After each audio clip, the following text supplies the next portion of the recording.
Good morning. My name is Carol ROSLIN. In 1974, after being a 6th grade school teacher, I was introduced to the late Dr. Wernher von Braun in the U.S., the father of rocketry. In my first meeting with him, during that first 3.5 hours, he said to me, "Carol, you will stop the weaponization of space." And I said, teachers don't stop until June. He said, "No, you have to understand. This is February, and we have to prevent the weaponization of space because there is a lie being told to everyone that the weaponization of space is now first being based upon the evil empire, the Russians.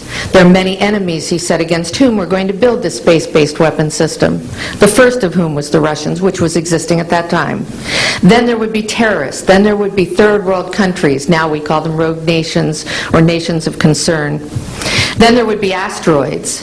And then he would repeat to me over and over, "And the last card, the last card, the last card would be the extraterrestrial threat."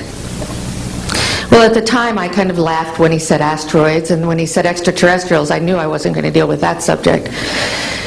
And now we hear on the news just today, this week, that they've slid in another enemy. Only this time we're going to protect our satellites. In other words, we have to have some reason to spend these trillions, to waste these dollars on a space-based weapon system, and they're all lies. This is a system, he told me, that would never protect anyone. Even back then, he talked about suitcase bombs. He talked about chemical, viral, bacterial, biological warfare, that these space-based weapons would never protect us against. And then he told me that, in fact, if you travel around the world, which I did after he died in 1977, I met with people in over 100 countries who were friends. They didn't want to build space-based weapons. I became a space and missile defense consultant. And I worked with people around the world. I became an advisor to the People's Republic of China. They don't want to build a space-based weapon system. And he told me back then that they didn't. He said, "Go to Russia. They're considered to be the enemy." I got on a plane by myself. When I got to Russia, I had a list of people that I had read out of the newspaper. Chernenko was in office then. He was the only one I didn't get a chance to meet. They introduced me to everyone when I got there. And when I got back, I said, "Oh my Lord, this man is telling the truth. There is no threat."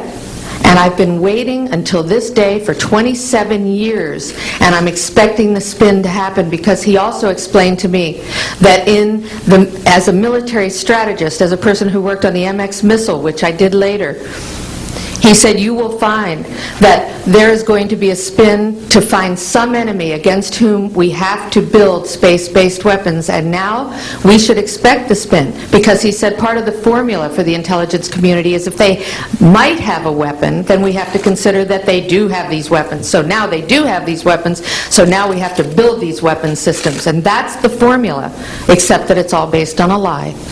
And we have witnesses here today that have shown you that these extraterrestrial beings, that these craft that have come here are now not UFOs, they're identified flying objects, and we know that they have beings in them. And we have witnesses here who have told you that they can shut down our missile silos, they can stop a rocket going into space that's a test.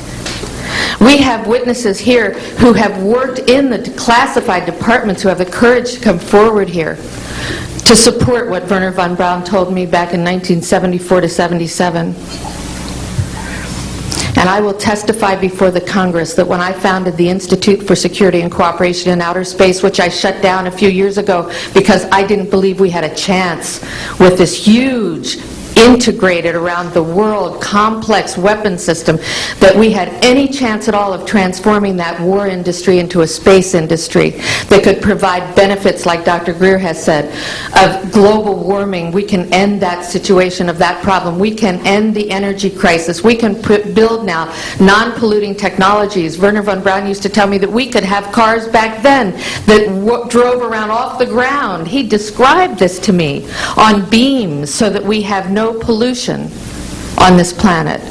And we can solve the problems of the people that are urgent and potential, and the other animals and the other cultures on Earth and in space. And we can end the arms race without dislocating the industry jobs, without disrupting the economy, by transforming, Wernher von Braun told me, the war industry into a global cooperative space industry that will provide, he said, finally, more jobs and profits on this planet than during any hot or cold wartime, more products and services that can be applied directly to solving the problems of this planet. And we can have a whole planet now that lives in peace on Earth, with all the cultures on Earth and with all the extraterrestrial cultures in space. And these are words that Wernher von Braun told me in 1974, and I will testify before the Congress under oath about everything I have said and more. Thank you.